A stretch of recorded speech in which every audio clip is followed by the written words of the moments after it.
ದರ್ಶನ್ ಇದ್ದಾಗ ಏನು ಮಾಡದೇ ಇದ್ದವರು ದರ್ಶನ್ ಜೈಲಿಗೆ ಹೋದ್ಮೇಲೆ ಇವಾಗ ನಿಗರಾಡ್ತಾವ್ರೆ. ಇವಾಗ ದರ್ಶನ್ ಹೋದ್ಮೇಲೆ ಸುದೀಪ್ ಜಾಸ್ತಿ ನಿಗರಾಡ್ತಾವ. ಆರ್ಯವರ್ಧನ್ ಗುರುಜಿ ಸುದೀಪ್ಗೆ ಈಗ ಯಾಕಂದ್ರು ಎಲ್ಲ ಮಾಧ್ಯಮದಲ್ಲಿ ನೋಡ್ರಿ ಸಾಕು.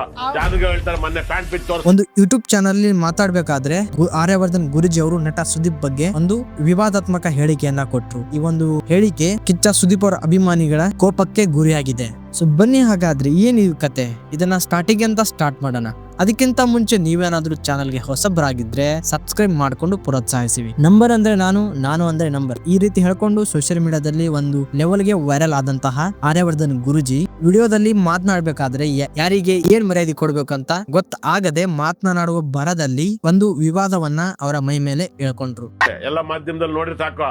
ಜಾದೂಗೆ ಹೇಳ್ತಾರೆ ಮೊನ್ನೆ ಪ್ಯಾಂಟ್ ಪಿಚ್ ತೋರಿಸ್ಲಾ ಅಂತ ಅವ್ರೆ. ಒಂದು ಕಾರ್ಯಕ್ರಮದಲ್ಲಿ 2026 ಭವಿಷ್ಯವನ್ನು ನುಡಿಯಬೇಕಾದ್ರೆ ಅಲ್ಲಿ ಸಿನಿಮಾ ರಂಗದ ಬಗ್ಗೆ ಮಾತನಾಡ್ತಾರೆ. ಆ ಒಂದು ಸಿನಿಮಾ ರಂಗದಲ್ಲಿ ಮಾತಾಡ್ಬೇಕಾದ್ರೆ ಕಿಚ್ಚ ಸುದೀಪ್ ಅವ್ರ ಬಗ್ಗೆ ಅವರು ಈ ರೀತಿಯಾಗಿ ಹೇಳ್ತಾರೆ. ದರ್ಶನ್ ಇದ್ದಾಗ ಸುಮ್ನೆ ಇದ್ರು, ದರ್ಶನ್ ಜೈಲಿಗೆ ಹೋದ್ಮೇಲೆ ನಿಗರಾಡ್ತಾವ್ರೆ, ಅವ್ರ ಮುಂದೆ ಕ್ಯಾಮ್ರಾ ಇದೆ ಅಂತ ಏನ್ ಬೇಕಾದ್ರೂ ಮಾತಾಡ್ತಾರೆ, ಈ ರೀತಿಯಾಗಿ ವ್ಯಂಗ್ಯ ಮಾಡಿ ನಕ್ಕಿದ್ರು ಕೂಡ. ಈ ಒಂದು ಮ್ಯಾಟ್ರು ಸೋಷಿಯಲ್ ಮೀಡಿಯಾದಲ್ಲಿ ವೈರಲ್ ಆಗ್ತಿದಂಗೆ ಕಿಚ್ಚ ಅಭಿಮಾನಿಗಳಿಗೆ ನೋವುಂಟಾಯಿತು. ಸದ್ಯ ಸುದೀಪ್ ಅವರು ಮಾರ್ಕ್ ಸಿನಿಮಾದ ಸಂಭ್ರಮಾಚರಣೆಯಲ್ಲಿ ಇರುವಾಗ ಅವ್ರ ಘನತೆಗೆ ಧಕ್ಕೆ ತರುವಂತ ವಿಡಿಯೋ ಆಗಿದೆ ಅಂತ ಹೇಳಿ ಫ್ಯಾನ್ಸ್ ಗಳು ಕೋಪಗೊಂಡು ಆರ್ಯವರ್ಧನ್ ಗುರುಜಿ ಅವರ ಕಚೇರಿಗೆ ಮುತ್ತಿಗೆ ಹಾಕ್ತಿವ ಅಂತ ಹೇಳಿದ್ರು. ಇದು ಫಸ್ಟ್ ಟೈಮ್ ಅಲ್ಲ, ಈ ಹಿಂದೆನೂ ಬಿಗ್ ಬಾಸ್ ಅಲ್ಲಿ ಇರುವಾಗ್ಲೇ ಆರ್ಯವರ್ಧನ್ ಗುರುಜಿ ಅವರು ಸುದೀಪ್ ಸರ್ ಬಗ್ಗೆ ಒಂದ್ ಲೆವೆಲ್ ಅಲ್ಲಿ ಮಾತನಾಡಿದ್ರು, ಅಲ್ಲಿ ಕೂಡ ಸಿಟ್ಟಿಗೆ ಗುರಿಯಾಗಿದ್ರು. ಸೊ ಇವಾಗ ಬೇರೆ ಹಂತಕ್ಕೆ ಹೋಗಿದೆ. ಸೊ ಯಾವಾಗ ಫ್ಯಾನ್ಸ್ ಗಳು ಅವರಿಗೆ ಎಚ್ಚರಿಕೆಯನ್ನ ಕೊಟ್ಟರು, ಕ್ಷಮೆಯನ್ನ ಕೇಳೋ ಮುಖಾಂತರ ಒಂದು ವಿಡಿಯೋನ ಮಾಡಿದ್ದಾರೆ.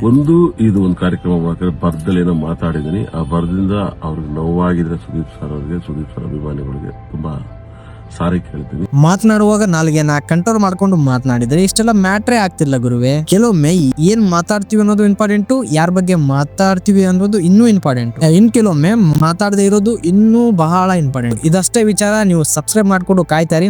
ಮತ್ತೊಂದು ವಿಡಿಯೋ ಜೊತೆಗೆ ಆದಷ್ಟು ಬೇಗ ಬರ್ತೀನಿ.